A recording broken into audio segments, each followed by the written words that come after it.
Chapter 7. Abe left from the Gare Saint Lazare at 11. He stood alone under the glass dome, relic of the 70s, era of the Crystal Palace. His hands, of that gray color that only 24 hours can produce, were in his coat pockets to conceal the trembling fingers. He was scarcely recognizable as the man who had swum upon Goss's beach a fortnight ago. He was early, he looked from left to right with his eyes only, he could not use any other part of his body. At the minute when he wondered whether or not he had time for a drink at the buffet, he saw Nicole at the stairs. He watched her.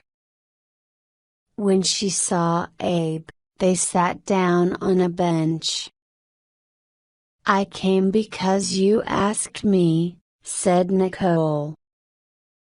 Abe seemed to have forgotten why he asked her, and Nicole was quite content to look at the travelers passing by. "I'm tired of you both. But it doesn't show because you're even more tired of me, you know what I mean. If I had any enthusiasm, I'd go on to new people," Abe said.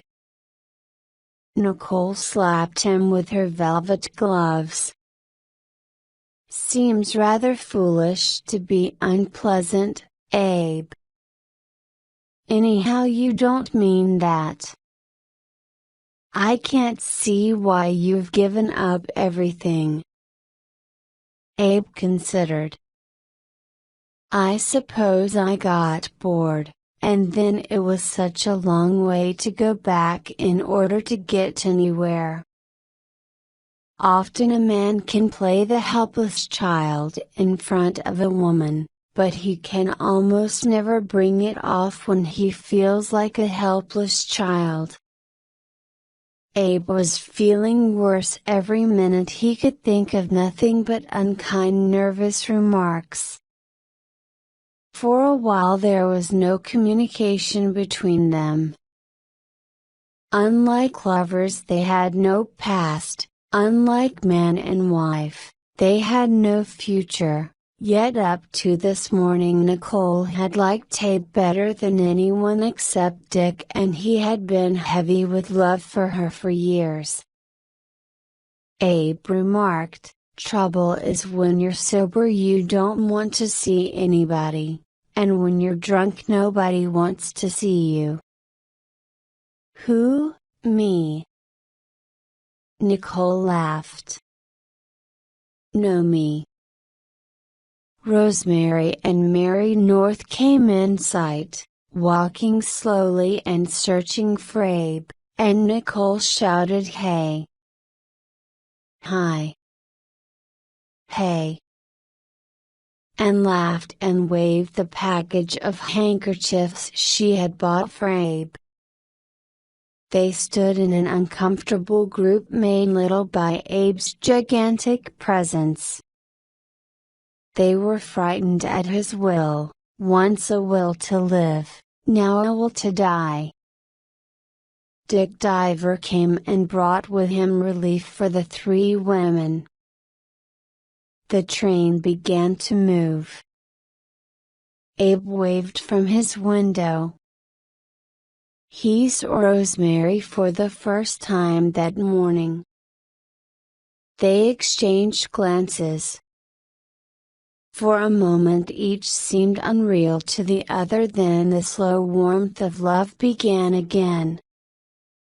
He saw, not without panic, that the affair could not stand still, it must go on or go back. For the first time it occurred to him that Rosemary was more in control than he. However, everything that had happened, Abe's departure and Mary's coming departure for Salzburg this afternoon, had ended the time in Paris. During their luncheon, outdoors, across from the Luxembourg Gardens, Rosemary had cramps and felt unhappy. After Mary North left them, accompanied by the Italian singing teacher who had joined them for coffee and was taking her to her train, Rosemary stood up, as she was having an engagement at her studio, to meet some officials. "And oh," she said, "if Collis Clay comes while you are still sitting here, just tell him I couldn't wait, tell him to call me tomorrow." Dick asked for the check, the divers relaxed. "Well," they said together. What did Nicole think? Rosemary was one of a dozen people he had attracted in the past years. These had included a French circus clown, Aben Mary North, a pair of dancers, a writer, a painter, a half-crazy pedrast from the Russian ballet, a promising tenor. Nicole well knew how seriously these people interpreted his interest and enthusiasm, but she realized also that, except while their children were being born, Dick had not spent a night apart from her since their marriage. Collis Clay appeared between the tables and greeted the divers. Nicole left almost immediately and he sat with Collis, finishing the last of his wine. Dick rather liked Collis. He was post-war, less difficult than most of the young men he had known at New Haven a decade before. Dick listened to him with amusement. Suddenly his blood ran cold as he realized the content of Collis's monologue. "She's not so cold as you'd probably think. I admit I thought she was cold for a long time. But she got into a jam with a friend of mine going from New York to Chicago at Easter. A boy named Hillis. She had a compartment with a cousin of mine, but she and Hillis wanted to be alone, so in the afternoon my cousin came and played cards in our compartment.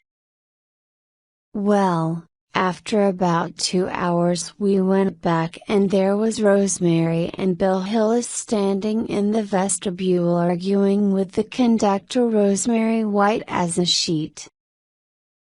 Seems they locked the door and pulled down the blinds, and I guess there was something going on when the conductor came for the tickets and knocked on the door. They thought it was us kidding them and wouldn't let him in at first, and when they did, he was plenty sore. He asked Hillis if that was his compartment and whether he and Rosemary were married that they locked the door, and Hillis lost his temper trying to explain there was nothing wrong. He said the conductor had insulted Rosemary, and believe me, I had an awful time smoothing it over. With every detail imagined, Dick felt a change taking place within him.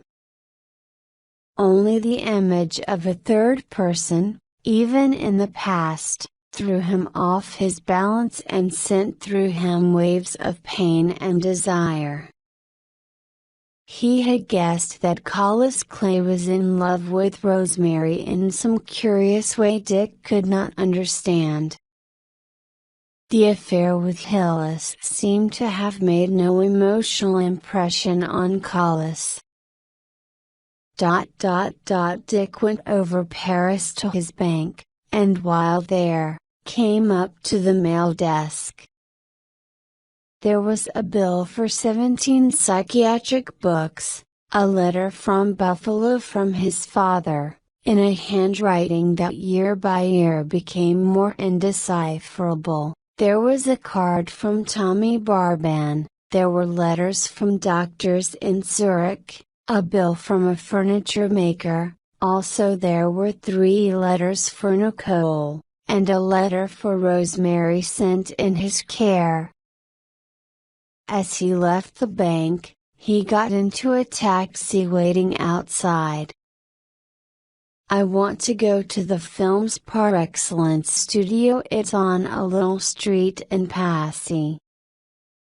The events of the last 48 hours had made him so uncertain that he was not even sure of what he wanted to do. He paid off the taxi and walked in the direction of the studio. He knew that what he was now doing was out of line with everything that had been before it. His walking around this block was not proper. After 3/4 of an hour of standing around, it became clear that he had missed Rosemary. He went into the bistro on the corner and called the hotel. After a long while a little voice said, "Hello. This is Dick. I had to call you." A pause from her. "Then, I'm glad you did. I came to meet you at your studio. I'm in Passy. I thought maybe we'd ride somewhere." "Oh, I only stayed there a minute." "I'm so sorry." A silence. "Rosemary." "Yes, Dick." "Are you alone?" "Who do you think I'd be with?" "I'd like to be with you now." Silence, then a sigh and an answer. "I wish you were with me now." There was the hotel room where she lay behind a telephone number, and there was music around her and 2 for tea. "And me for you, and you for me." "Wow. It's impossible," he said to himself. In a minute he was out in the street. Rosemary returned to her desk and finished a letter to her mother. "I only saw him for a little while, but I thought he was wonderful looking. I fell in love with him. Of course I do love Dick best, but you know what I mean. He really is going to direct the picture and is leaving immediately for Hollywood, and I think we ought to leave, too. Collis Clay has been here.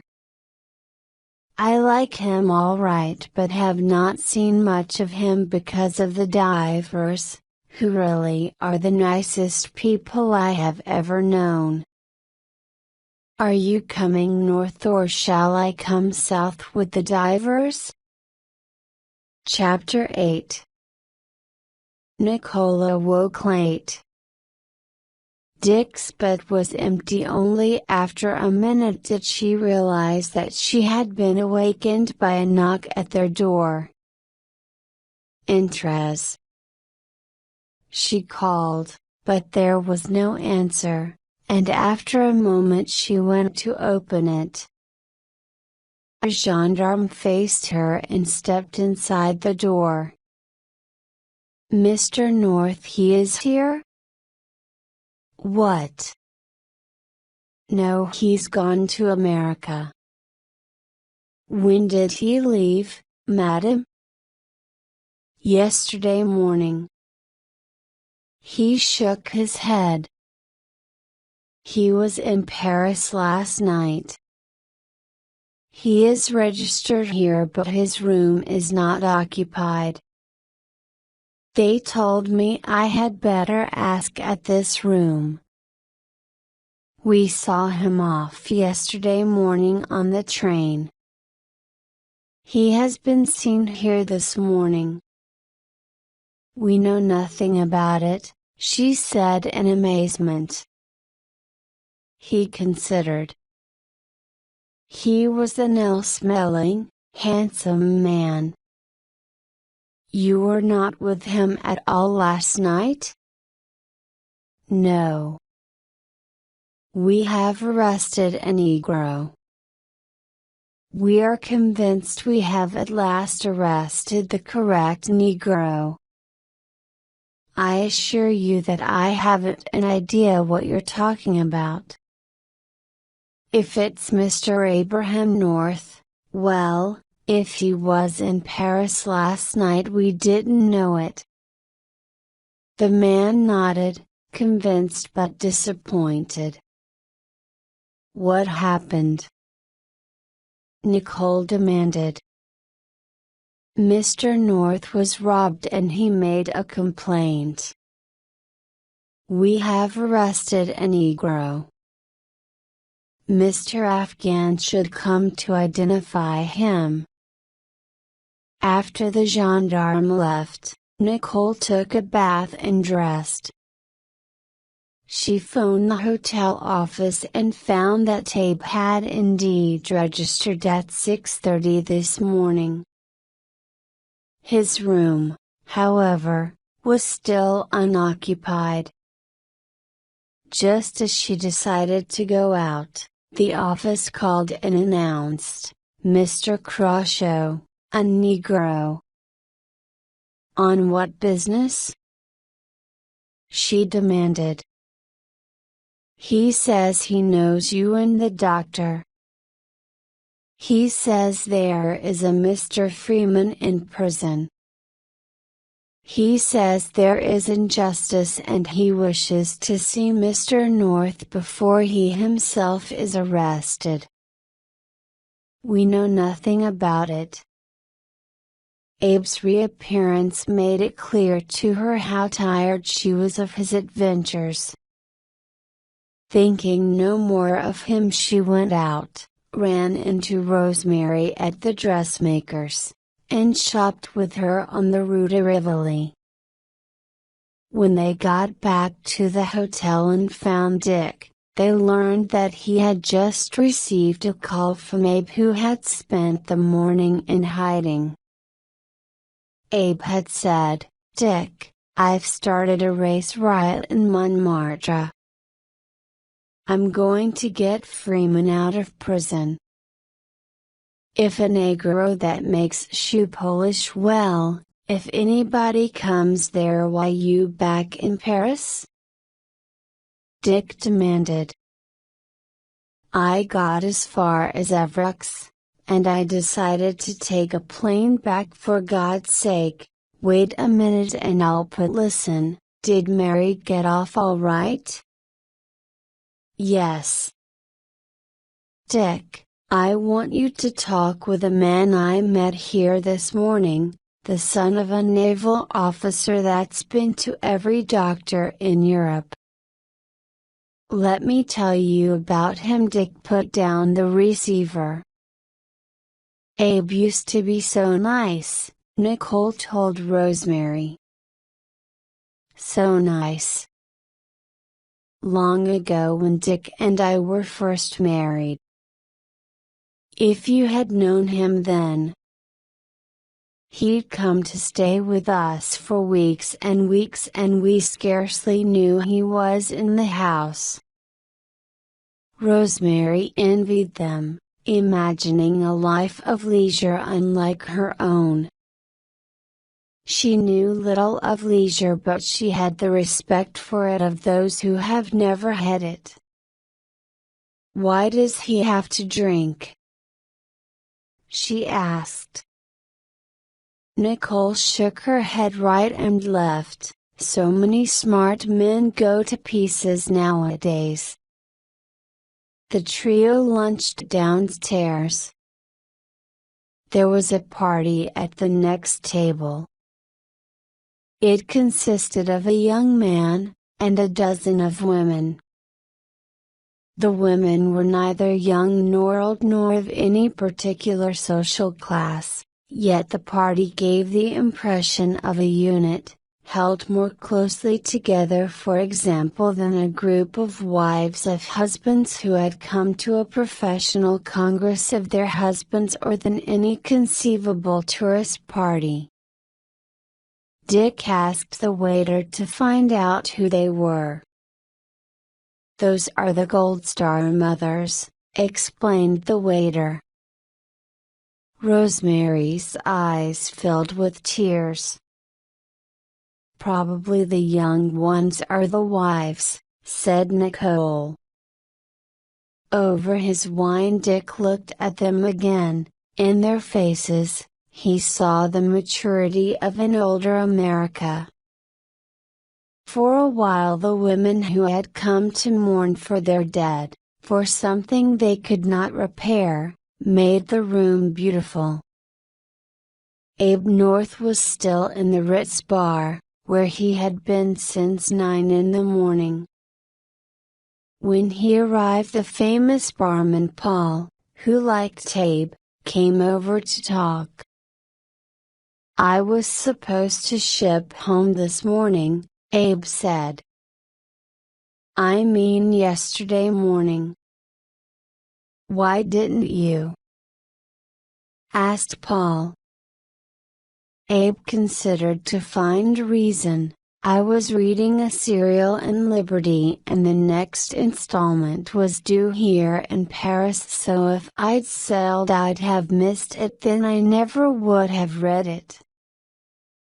Paul chuckled and paused, leaning on the back of a chair. "If you really want to get off, Mr. North, there are friends of yours going tomorrow on the France, Mr. Pearson and Mr. Yardley. They're both going on the France." Abe grew rather enthusiastic about being cared for. At 4 the bellboy approached him. "You wish to see a colored fellow of the name Jules Peterson?" "God! How did he find me?" "I didn't tell him you were present." "Who did?" Abe got himself up with an effort and went out. At 2 o'clock Rosemary opened her door. When Dick knocked and she opened the door she saw him as something godlike. She came over and sat on the bed, he sat near her. She kissed him several times in the mouth, and he thought of his responsibility about Nicole 2 doors across the corridor.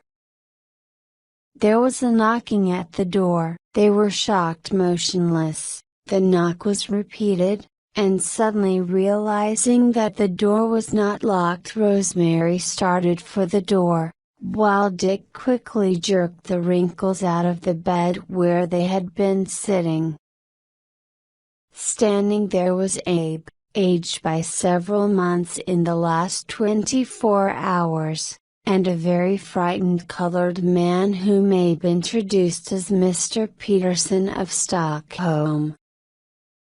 "He's in a terrible situation and it's my fault," said Abe. "We need some good advice." "Come in our rooms," said Dick. Abe insisted that Rosemary come too, and they crossed the hall to the diver's suite. Jules Peterson, a small, respectable Negro, followed. It appeared that the latter had been a legal witness to the early morning dispute in Montparnasse. He had accompanied Abe to the police station and supported his words that a 1,000-franc note had been seized out of his hand by a Negro.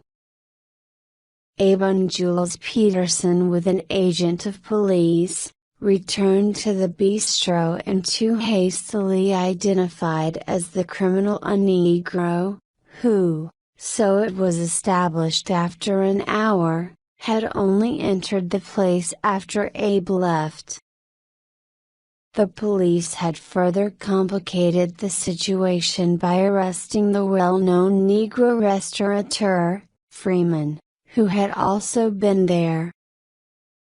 The true criminal had only recently reappeared upon the scene. In brief, Abe had in an hour entangled himself with the personal lives and emotions of one Afro-European and 3 Afro-Americans from the French-Latin Quarter. Abe had evaded all of them, save Jules Peterson. Peterson was rather in the position of the friendly Indian who had helped a white. The Negroes who suffered from the betrayal were not so much after Abe as after Peterson, and Peterson was very much frightened. Dick looked at him and turned to Abe. "You go to some hotel and go to bed. After you feel better, Mr. Peterson will come and see you." "I shall wait in the hall," said Mr. Peterson with delicacy. "It is perhaps hard to discuss my problems in front of me."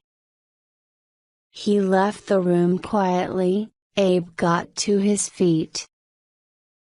"I don't seem highly popular today."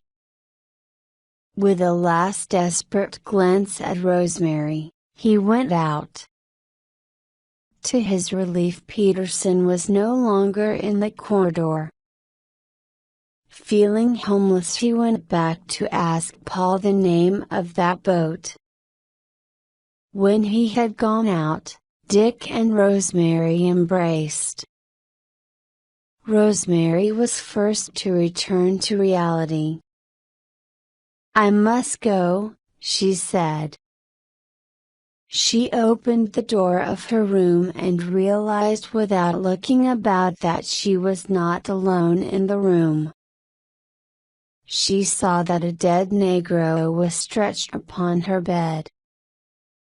As she cried "Oh!" she ran for the door and across the hall.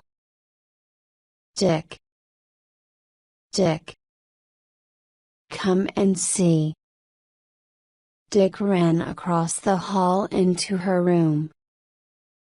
He felt Peterson's pulse. The body was warm, the face was bitter in death. By French law, Dick had no right to touch the body, but he moved the arm a little to see something. There was a stain on the green coverlet. There might be blood on the blanket under it. Dick closed the door and stood thinking. He heard steps in the corridor and then Nicole calling him by name. Opening the door, he whispered, "Bring the coverlet and top blanket from one of our beds. Don't let anyone see you." He added quickly, "Look here, you mustn't get upset over this. It's only some Negro fight." The body, as Dick lifted it, was light. Laying it beside the bed, he stripped off the coverlet and top blanket and then, opening the door an inch, listened. Quickly Dick and Nicole exchanged bundles across the corridor. After putting this coverlet on Rosemary's bed, Dick stood thinking. He thought first that Abe's hostile Indian had found the friendly Indian and discovered him in the corridor, and when the latter had hidden in Rosemary's room, had followed and killed him. Second, that if the situation were allowed to develop naturally, no power on earth could save Rosemary's reputation. Under her contract, she was to remain Daddy's girl. He dragged the body into the corridor. Then he went to the phone and called the manager-owner of the hotel. "Macbeth. It's Dr. Diver speaking. Something very important." It was good that he had made the extra effort to make friends with Mr. Macbeth. Here was one use for all the charm that Dick had spread over lots of people. Going out of the suite, we came on a dead Negro. In the hall. Wait a minute now, I knew you didn't want any guests to see the body, so I'm phoning you. Of course I must ask you to keep my name out of it. I don't want any French red tape just because I discovered the man. What consideration for the hotel? Only because Mr. Macbeth, with his own eyes, had seen it in Dr. Diver 2 nights before, could he believe the story without question. In a minute Mr. Macbeth arrived, and in another minute he was joined by a gendarme. In the interval he found time to whisper to Dick, "You can be sure the name of any guest will be protected. I'm only too grateful to you for what you did." Mr. Macbeth took an immediate step that may only be imagined, but that influenced the gendarme. He made notes and sent a telephone call to his post. Dick went back to his suite. "What happened?" cried Rosemary. "Where's Nicole?" "I think she's in the bathroom." He went to the bathroom. And now Rosemary, too, could hear, louder and louder, some strange sounds. With the idea that Nicole had fallen in the bathroom and hurt herself, Rosemary followed Dick. She saw Nicole kneeling beside the tub and swaying. "It's you!" she cried. "It's you come to intrude on the only privacy I have in the world with a coverlet with red blood on it. I'll wear it for you, I'm not ashamed." On All Fools' Day we had a party on the Zurich Sea, and all the fools were there, and I wanted to come dressed in a coverlet but they wouldn't let me. Control yourself. So I sat in the bathroom. What else could I do? Control yourself, Nicole. I never expected you to love me. It was too late. Only don't come in the bathroom, the only place I can go for privacy. Don't bring me coverlets with red blood on them, and don't ask me to wash them. Control yourself. Get up. Rosemary stood trembling. Now she knew what Violet Mcasco had seen in the bathroom at Villa Diana. Chapter 9. In the spring of 1917, when Dr. Richard Diver first arrived in Zurich, he was 26 years old, a fine age for a man, indeed the very acme of bachelorhood. Even in wartime days, it was a fine age for Dick, who was already too valuable, too much of a capital investment to be shot off on the front. Instructions from his military authorities were that he was to complete his studies in Zurich and take a degree as he had planned. Switzerland was an island, washed on all sides by the waves of war. Dr. Diver had been to Oxford in 1914. He returned home for a final year at Johns Hopkins University, and took his degree.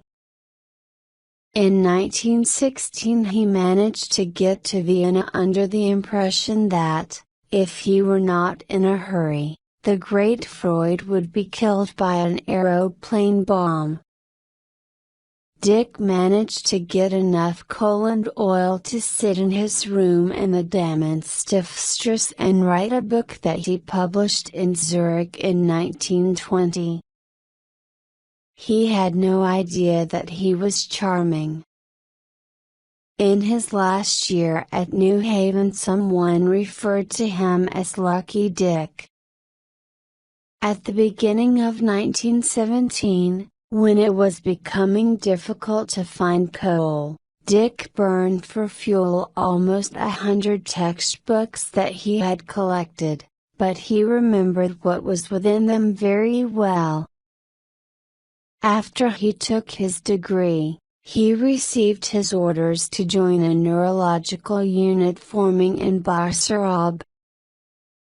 In France, he found time to complete the short textbook and collect the material for his next book. He returned to Zurich in the spring of 1919 discharged. He had decided to remain another 2 years in Zurich. Today he went out to see Franz Gregorovius at Daimler's clinic on the Zurich Sea. Franz, resident pathologist at the clinic, a few years older than Dick, met him at the tram stop. On the way to the clinic he asked, "Did you come down to see me or that girl? Is she well?" Dick demanded. "Perfectly well, I have charge of her. In fact, I have charge of the majority of the English and American patients. They call me Dr. Gregory." "Let me explain about that girl," Dick said. "I only saw her one time. When I came to say goodbye to you just before I went over to France. It was the first time I put on my uniform. When I left you I saw a nurse and a young girl. I didn't think the girl was a patient. I asked the nurse about tram times and we walked along. The girl was the prettiest thing I ever saw. She still is. She'd never seen an American uniform and we talked, and I didn't think anything about it. That was absolutely all till the letters began to come. It was the best thing that could have happened to her," said Franz. "I want you to come into my office and talk before you see her." Dick thought of the patient, the girl. He had received about 50 letters from her written over a period of 8 months. He wanted to know more about her, and Franz told Dick the story. About a year and a half before, Dr. Daimler had a letter from an American gentleman living in Lausanne, a Mr. Devereux Warren, of the Warren family of Chicago. A meeting was arranged and one day Mr. Warren arrived at the clinic with his daughter Nicole, a girl of 16. She was obviously not well. Warren was a very handsome man looking less than 40. He was a fine American type in every way, tall, broad, well-made. He was nervous. "Dr. Daimler, my daughter isn't right in the head. I've had lots of specialists and nurses for her but the thing has grown too big for me and I've been strongly recommended to come to you." "Very well," said Dr. Daimler. "Please start at the beginning and tell me everything." "There isn't any beginning, at least there isn't any insanity in the family that I know of, on either side. Nicole's mother died when she was 11 and I've been father and mother to her, with the help of governesses. As a child she was a darling thing, everybody was crazy about her. She liked to read or draw or dance or play the piano. I've got an older girl, too, and there was a boy that died, but Nicole was. He broke off and Dr. Daimler helped him. She was a perfectly normal, happy child. Perfectly. Dr. Daimler waited. Mr. Warren shook his head, blew a long sigh, glanced quickly at Dr. Daimler and then at the floor again. About 8 months ago, or maybe it was 6 months ago, she began to do funny things, crazy things. All the time Warren was talking to Dr. Daimler, latter kept thinking of Chicago. Once in his younger days he had lived in Chicago as fellow and docent at the university. He knew Chicago great feudal families of Armour, Palmer, Field, Crane, Warren, Swift, and McCormick and many others. She got worse, continued Warren. She had a fit or something. The things she said got crazier and crazier. Almost always about men going to attack her, men she knew or men on the street. Anybody he told of the efforts they had made in America, finally of his decision to bring his daughter to Switzerland. Daimler was wondering why and about what the man was lying to him. Dr. Daimler asked him questions and pressed, until half an hour later Warren broke down. "It just happened," he said. "I don't know. After her mother died when she was little, she used to come into my bed every morning, sometimes she'd sleep in my bed. I was sorry for the little thing. People used to say what a wonderful father and daughter we were.